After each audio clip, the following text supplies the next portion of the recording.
நீங்க செய்யறது பாருங்க.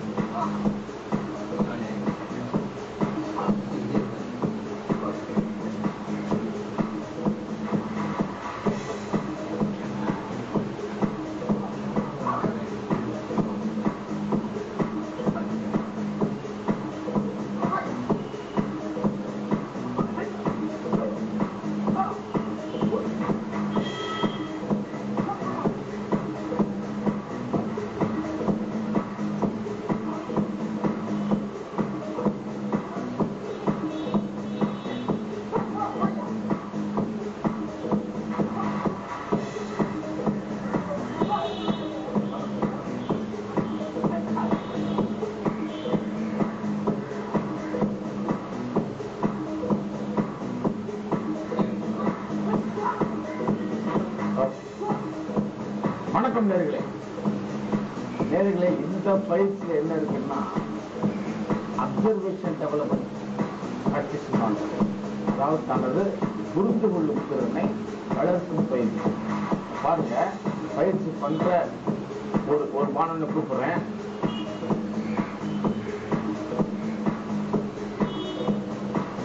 இந்த பயிற்சி ஏன் பண்ண, எதுக்கு பண்ண, இந்த பயிற்சினால உனக்கு என்ன லாபம் கிடைக்கும் சொல்லு. என் பேர் ராஜா. நான் IIPM காலேஜில் MBA படிக்கிறேன். நான் வீரக்கலையை 16 வருஷமா ப்ராக்டிஸ் பண்ணிட்டு இருக்கேன். கிட்டத்தட்ட என்னோட 5வது வயசுலேருந்து நான் இந்த வீரக்கலையை பயிற்சி பண்ணிட்டேன். நான் எதுக்காக இப்போ இந்த பயிற்சி நான் பண்ணேன்னா, என்னுடைய புரிந்து கொள்ளும் திறனை வளர்க்கறதுக்காக தான் இந்த பயிற்சியை பண்ணேன். அதாவது மாஸ்டர் எனக்கு சொல்லுவாங்க, உன் வாழ்க்கை வெற்றிகரமாக அமையணும் அப்படின்னா உனக்கு ஒரு சில நாலேஜஸ் தேவை. பேசிக்ஸ் நாலேஜ், அப்சர்வேஷன் நாலேஜ், அதாவது புரிந்து கொள்ளும் திறன், எக்ஸ்பெக்டேஷன் நாலேஜ், எதிர்பார்க்கும் திறன், சமயோஜித புத்தி, டைமிங் சென்ஸ், கிரியேட்டிவிட்டி, சுய சிந்தனை வளர்க்கும் பயிற்சி. இந்த மாதிரி ஒரு சில நாலேஜஸ் உனக்கு இருந்தால் தான் உன் வாழ்க்கை வெற்றிகரமாக அமையும், வெற்றிகரமாக இருக்கும் அப்படின்னு மாஸ்டர் எனக்கு சொல்லியிருக்காங்க. அதுல இந்த புரிந்து கொள்ளும் திறன் அப்படின்ற ஒரு விஷயத்த, ஒரு நாலேஜை வளர்த்துவதற்காக தான் இந்த பயிற்சி நாங்கள் பண்ணோம். இப்போ வெளியே போகும்போது சமூகத்துல எதிர்பாராத பல விஷயங்கள் நமக்கு நடக்கும். ஸோ அந்த விதமா அந்த சூழ்நிலைகளை நம்ம புரிஞ்சுக்கிட்டு அதுக்கேற்ற மாதிரி நம்மளை மாத்திக்கிட்டு அதுல இருந்து தப்பிச்சு வர்றதுக்காக தான் இந்த பயிற்சி தான் பண்றோம். முக்கால்வாசி சண்டை போடக்கூடாது மாஸ்டர் எனக்கு சொல்லியிருக்காங்க. அதாவது சண்டை யாருக்குமே நான் யார்கிட்டையும் நான் போட்டது கிடையாது. அப்படியே சண்டை போடணும் அப்படின்ற ஒரு நேரம் எனக்காக வந்தது அப்படின்னா எதிரியை நான் புரிஞ்சுக்கிட்டு அவனை குழப்பி அவனை எப்படி நான் ஏமாற்றி அவனை அடிக்கணும், அவனை எப்படி தாக்கணும் அப்படின்ற பயிற்சி செய்யறதுக்காக தான் இந்த பயிற்சி நான் பண்றேன். ஸோ ஒரே பயிற்சியில உங்க சண்டைக்காகவும் உங்க வாழ்க்கைக்காகவும் இந்த ஒரே பயிற்சி உங்களுக்கு ரொம்ப உபயோகமா இருக்கும். நேரடி இப்போ அந்த மாணவன் சொல்றத நீங்க கேட்டீங்க.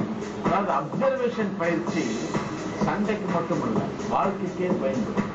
நம்ம கூட உள்ளவர்கள் யாராக இருந்தாலும், ஃப்ரெண்ட்ஸு, சொந்தக்காரங்க, தெரிஞ்சவங்க யாராக இருந்தாலும் நாம் அவர்களை புரிந்து பார்த்து பேச பழகினால்தான் நமக்கு வாழ்க்கை வெற்றிகரமாக அமையக்கூடிய வாய்ப்புகள் கிடைக்கும். அதுக்காக அப்சர்வேஷன் பயிற்சின்னு ஒன்று இருக்குது. அதைத்தான் பண்ணாங்க. நேர்களே, நான் மக்களுக்கு கேட்கிற ஒரு முக்கியமான விஷயம் என்னன்னா, நோய்கள் வராமல் உடம்பை காப்பாற்ற தெரிஞ்சிருக்க வேண்டும் ஒவ்வொரு மனிதனும். அதற்குண்டான பாடங்கள் வீரக்கலையிலிருந்து நிறைய அதை கற்றுக்கிறது. அதைத்தான் நாங்கள் இந்த நிகழ்ச்சி மூலம் நாங்கள் உங்களுக்கு சொல்றோம். சரி, அடுத்த நிகழ்ச்சி நான் உங்களை சந்திக்கிறேன். அதுவரை நன்றி, வணக்கம். மனிதம் தழைக்க மானுடம் செழிக்க